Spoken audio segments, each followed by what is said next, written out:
Hello student, today we study about the chapter number 9 Constitution as a living document। आज हम जो हमारा नवा अध्याय है जिसका नाम है कि जिसका नाम संविधान एक लिखित दस्तावेज के रूप में, यानी कि जो हमारा जो कॉन्स्टिट्यूशन है वो किस तरीके से एक जीवित दस्तावेज के रूप में काम में आता है। इस अध्याय से संबंधित जानकारी आज हम प्राप्त करेंगे। So start. Our constitution strict, यानी कि जो हमारा संविधान है वो किस तरीके से काम करता है। The Soviet union has fourth constitution in it life of 74 years in 1991, यानी कि 74 साल के अपने जीवन में सोवियत संघ के चार जो सिद्धांत हैं उनका 1991 तक चार बार उसका संविधान बन चुका है। The rule of the communist, यहाँ पर कम्युनिस्ट जो होते हैं साम्यवादी जो लोग हैं उनका साम्यवादी जो दल है उसका शासन यहाँ पर देखने को मिलता है। Party of Soviet Union come into an end of soon the Soviet federation discouraged, यानी कि जो सोवियत संघ की जो पार्टी है यानी कि जो कम्युनिस्ट पार्टी थी उसका अंत हो गया। जल्द ही धीरे धीरे जो सोवियत संघ है उसका भी विघटन हमें देखने को मिला, यानी कि जो सोवियत संघ है वो भी धीरे धीरे अलग अलग छोटे छोटे जो देश हैं उनमें विभाजित हो गया। टोटल 15 कंट्रीज़ में जो सोवियत यूनियन है वो डिवाइड हो गया था। After the political upheaval the newly formed Russian federation adopted a new constitution in 1993। Soviet संघ के विघटन के बाद जो नया जो रशिया यानी कि जो रूस बना उसने 1993 में अपना एक नया संविधान बनाया। तो इस तरीके से हम कह सकते हैं कि जो सोवियत संघ था जो 1917 यानी कि 1917 की जो रूस की क्रांति थी उसके बाद जो डेवलप हुआ था और आगे चल के 1991 तक 74 सालों के अपने जीवन में उसने 4 बार अपना जो कॉन्स्टिट्यूशन था उसे चेंज किया। 1991 में जो सोवियत संघ है उसका डिवाइजेशन हो गया। उसके बाद जो न्यूली रशिया फेडरेशन डेवलप्ड हुआ उसने 1993 में अपना एक नया कॉन्स्टिट्यूशन अडॉप्टेड किया। इसी तरीके से अगर हम देखें तो भारत ने भी अपना संविधान बनाया।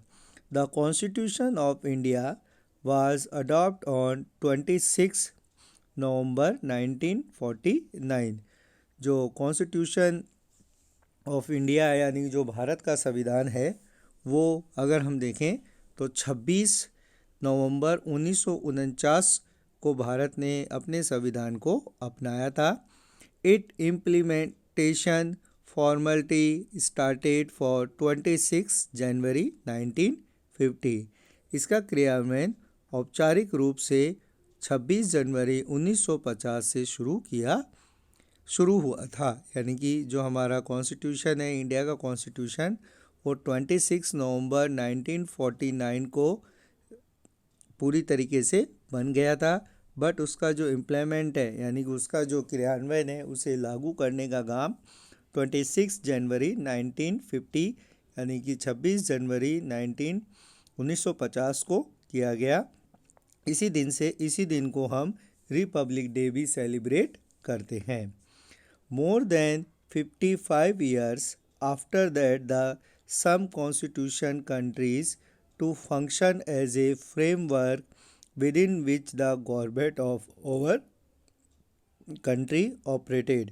अगर हम देखें तो इसके बाद 25 साल से भी अधिक समय के बाद तक समान संविधान उसी ढांचे के रूप में कार्य करना जारी रखता है जिसके भीतर हमारे देश की सरकार काम करती है। मतलब जो कॉन्स्टिट्यूशन होता है वो इसलिए बनाया जाता है कि उसके अंदर जो रूल्स एंड रेगुलेशन होते हैं, तो जो कंट्री की जो गवर्नमेंट है, जो कंट्री को ऑपरेट करती है, वह उसी कॉन्स्टिट्यूशन के अकॉर्डिंग अपने सभी कार्य करती है। Lot of question we come in our mind, इसको देखते हुए हम कह सकते हैं कि कई ऐसे सवाल हैं जो हमारे दिमाग में आते हैं, जैसे our constitution is so good that he need no change, कि हम कह सकते हैं कि हमारा संविधान इतना अच्छा है कि इसमें बदलाव की आवश्यकता ही नहीं है। We it the our constitution maker were सो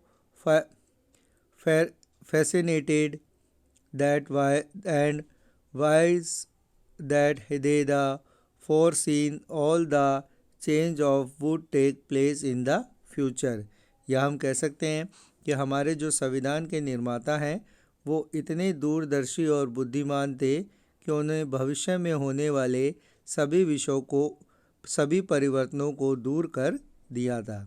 कई बार हमारे दिमाग में ये सारी बातें आती हैं कि हमारा संविधान इतना अच्छा है कि उसमें बदलाव की कोई आवश्यकता नहीं है। कई बार हम ये भी सोचते हैं कि भारत के संविधान को बनाने वाले जो निर्माता थे वो बहुत ही बुद्धिमान और दूरदर्शी थे, जिन्होंने जो फ्यूचर में जो भी प्रॉब्लम आने वाली है उसको उन्होंने उसमें कंसीडर कर लिया था। But the answer to the over question is yet to have inherited a very robust constitution. उपरोक्त प्रश्नों का उत्तर है कि हमें एक बहुत ही मजबूत संविधान विरासत में मिला है। हम देख सकते हैं कि जो भारत का जो कॉन्स्टिट्यूशन है वो एक स्ट्रॉन्ग कॉन्स्टिट्यूशन है जो हमें हमारी विरासत में मिला है। The basic framework of constitution is very much stood to our country. जो संविधान का मूल ढांचा है हमारे देश के लिए बहुत अनुकूल माना जाता है। The constitution make were very fascinated and provided for many solution of futures.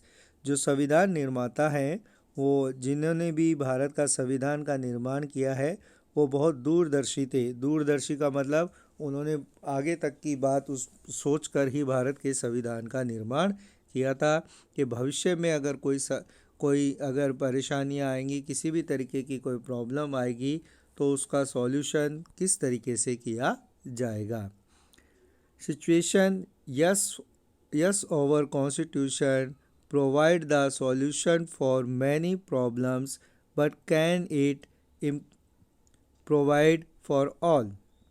हम कह सकते हैं कि स्थिति हमारे संविधान कई समस्याओं का समाधान प्रदान करता है, लेकिन क्या ये सभी के लिए प्रदान करता है? मतलब उसमें पूछा गया है कि भारत का जो कॉन्स्टिट्यूशन है वो एक तरीके से हमें सॉल्यूशन तो देता है, परंतु क्या सभी जितने भी जो समस्याएं हैं क्या उनका सभी का सॉल्यूशन दे सकता है? How does the same constitution continue to serve the country. फिर वह संविधान देश की सेवा कैसे करता है?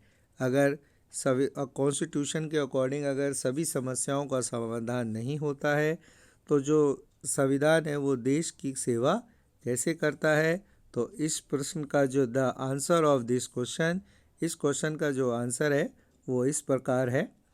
Our constitution except the nearest necessity of modification according to changing need of the society।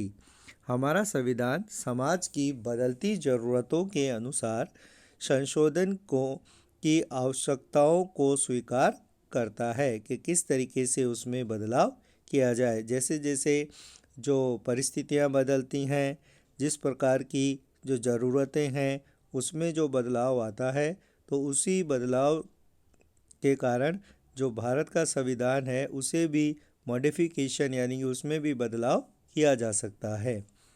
In the actual working of the constitution constitution there has been enough flexibility and interpretations both, यानी कि अगर हम देखें तो राजनीतिक व्यवहार और न्यायिक निर्णयों ने इसे लागू करने में परिपक्वता और लचीलापन दिखाया है। यानी कि जो भारत का जो संविधान है वो कुछ जो ऐसे जो आर्टिकल्स हैं जिनमें फ्लेक्सिबिलिटी है, यानी कि जिन्हें आसानी से बदला जा सकता है, और कुछ इस तरीके के जो नियम हैं जो परिपक्व है, यानी कि उनमें बदलाव करना संभव नहीं है। तो जो इंडिया का कॉन्स्टिट्यूशन है वो दोनों ही तरीके का हम कह सकते हैं, लचीला और कठोर दोनों ही तरीके का हम इसे कह सकते हैं।